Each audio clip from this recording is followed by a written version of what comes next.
শহীদ captain Jintu গগৈৰ প্ৰসংগৰে গৌৰৱ গগৈৰ বিৰুদ্ধে জাঙুৰ খাই উঠিল সদৌ অসম টাই আহোম ছাত্ৰ সন্থা। সেই কেপ্টেইন জিন্তু গগৈ আচলতে কাৰ্গিলত তেখেতে শ্বহীদ হৈছিল।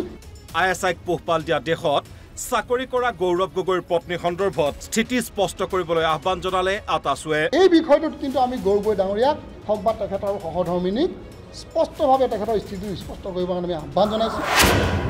আহোম জনগোষ্ঠীৰ জিন্তু গগৈয়ে কাৰ্গিল যুদ্ধত দেশৰ বাবে প্ৰাণ আহুতি দিছিল আৰু সেইখন পাকিস্তানত চাকৰি কৰি সাংসদগৰাকীৰ পত্নীয়ে দৰমহা লৈ থকা কথাটো কোনোপধ্যেই মানি নলয় আতাছুৱে।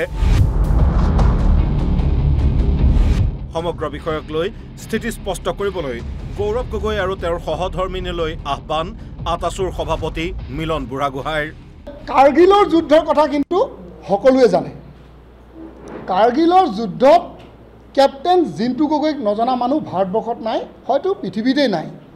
সেই কেপ্টেইন জিন্তু গগৈক আচলতে কাৰ্গিলত তেখেতে শ্বহীদ হৈছিল। সেই পাকিস্তানেই কিন্তু তেখেতৰ আচলতে নিধন কৰিবলগীয়া হৈছিল আৰু আজি আমি এজন বীৰ সৈনিক অসমে বা ভাৰতবৰ্ষে হেৰুৱালোঁ কেপ্টেইন জিন্তু গগৈ। আহোম জনগোষ্ঠীৰ ব্যক্তি আছে, সেইজন ব্যক্তিক নিধন কৰা সেই দেশখনৰ চৰকাৰী চাকৰি কৰি থকা কোনোবা এগৰাকী ব্যক্তি অসমৰ সাংসদজনৰ পত্নীয়ে বৰ্তমান দৰমহা লৈ থকা বিষয়বস্তুটো কিন্তু কেতিয়া আমি মানি ল'ব নোৱাৰোঁ।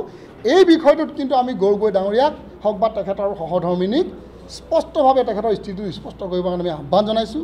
ISI থকা দেশৰ সৈতে কোনো ভাৰতীয় অসমীয়াৰ সম্পৰ্ক স্বীকাৰ কৰিব নোৱাৰি বুলি সংবাদমেলত উল্লেখ কৰে আতাছুৱে। আমি টাই আহোম ছাত্ৰ সন্থাই কেতিয়াও আচলতে এই কথাটো মানি ল'ব পৰা নাই আৰু কেতিয়াও মানি ল'ব পৰা অৱস্থাত নাই।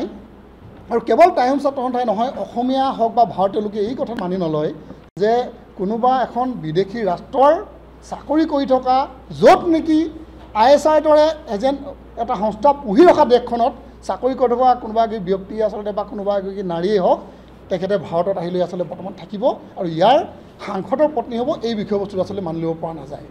অৱশ্যে পাকিস্তান লিংক সন্দৰ্ভত আজি কিছু তথ্য সদৰি কৰে গৌৰৱে, কিন্তু এতিয়াও বহু প্ৰশ্নৰ উত্তৰৰ অপেক্ষাত দল সংগঠন তথা অসমৰ ৰাইজ।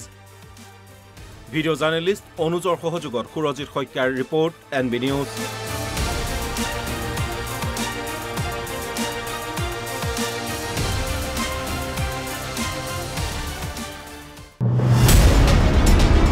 শহীদ কেপ্টেইন জিন্তু গগৈৰ প্ৰসংগৰে গৌৰৱ গগৈৰ বিৰুদ্ধে জাঙুৰ খাই উঠিল সদৌ অসম টাই আহোম ছাত্ৰ সন্থা। সেই কেপ্টেইন জিন্তু গগৈক আচলতে কাৰ্গিলত তেখেতে শ্বহীদ হৈছিল।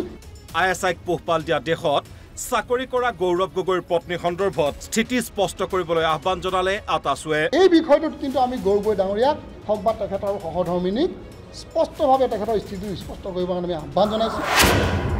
আহোম জনগোষ্ঠীৰ জিন্তু গগৈয়ে কাৰ্গিল যুদ্ধত দেশৰ বাবে প্ৰাণ আহুতি দিছিল আৰু সেইখন পাকিস্তানত চাকৰি কৰি সাংসদগৰাকীৰ পত্নীয়ে দৰমহা লৈ থকা কথাটো কোনোপধ্যেই মানি নলয় আতাছুৱে। সমগ্ৰ বিষয়ক লৈ স্থিতি স্পষ্ট কৰিবলৈ গৌৰৱ গগৈ আৰু তেওঁৰ সহধৰ্মিনীলৈ আহ্বান আতাছুৰ সভাপতি মিলন বুঢ়াগোহাঁইৰ। কাৰ্গিলৰ যুদ্ধৰ কথা কিন্তু সকলোৱে জানে। কাৰ্গিলৰ যুদ্ধত কেপ্টেইন জিন্তু গগৈক নজনা মানুহ ভাৰতবৰ্ষত নাই, হয়তো পৃথিৱীতেই নাই। সেই কেপ্টেইন জিন্তু গগৈক আচলতে কাৰ্গিলত তেখেতে শ্বহীদ হৈছিল। সেই পাকিস্তানেই কিন্তু তেখেতৰ আচলতে নিধন কৰিবলগীয়া হৈছিল আৰু আজি আমি এজন বীৰ সৈনিক অসমে বা ভাৰতবৰ্ষে হেৰুৱালোঁ কেপ্টেইন জিন্তু গগৈ। আহোম জনগোষ্ঠীৰ ব্যক্তি আছে, সেইজন ব্যক্তিক নিধন কৰা সেই দেশখনৰ চৰকাৰী চাকৰি কৰি থকা কোনোবা এগৰাকী ব্যক্তি অসমৰ সাংসদজনৰ পত্নীয়ে বৰ্তমান দৰমহা লৈ থকা বিষয়বস্তুটো কিন্তু কেতিয়া আমি মানি ল'ব নোৱাৰোঁ। এই বিষয়টোত কিন্তু আমি গগৈ ডাঙৰীয়াক হওক বা তেখেতৰ সহধৰ্মিনীক স্পষ্টভাৱে তেখেতৰ স্থিতি স্পষ্ট কৰিবৰ কাৰণে আমি আহ্বান জনাইছোঁ। ISI থকা দেশৰ সৈতে কোনো ভাৰতীয় অসমীয়াৰ সম্পৰ্ক স্বীকাৰ কৰিব নোৱাৰি বুলি সংবাদমেলত উল্লেখ কৰে আতাছুৱে। আমি টাই আহোম ছাত্ৰ সন্থাই কেতিয়াও আচলতে এই কথাটো মানি ল'ব পৰা নাই আৰু কেতিয়াও মানি ল'ব পৰা অৱস্থাত নাই। আৰু কেৱল টাই আহোম ছাত্ৰ সন্থাই নহয়, অসমীয়া হওক বা ভাৰতীয় লোকে এই কথা মানি নলয় যে কোনোবা এখন বিদেশী ৰাষ্ট্ৰৰ চাকৰি কৰি থকা, য'ত নেকি ISIৰ দৰে এটা সংস্থা পুহি ৰখা দেশখনত চাকৰি কৰি থকা কোনোবা এগৰাকী ব্যক্তি আচলতে বা কোনোবা এগৰাকী নাৰীয়েই হওক, তেখেতে ভাৰতত আহিলে আচলতে বৰ্তমান থাকিব আৰু ইয়াৰ সাংসদৰ পত্নী হ'ব এই বিষয়বস্তুটো আচলতে মানি ল'ব পৰা নাযায় অৱশ্যে পাকিস্তান লিংক সন্দৰ্ভত আজি কিছু তথ্য সদৰি কৰে গৌৰৱে কিন্তু এতিয়াও বহু প্ৰশ্নৰ উত্তৰৰ অপেক্ষাত দল সংগঠন তথা অসমৰ ৰাইজ ভিডিঅ' জাৰ্নেলিষ্ট অনুজৰ সহযোগত সুৰজিৎ শইকীয়াৰ ৰিপৰ্ট NB নিউজ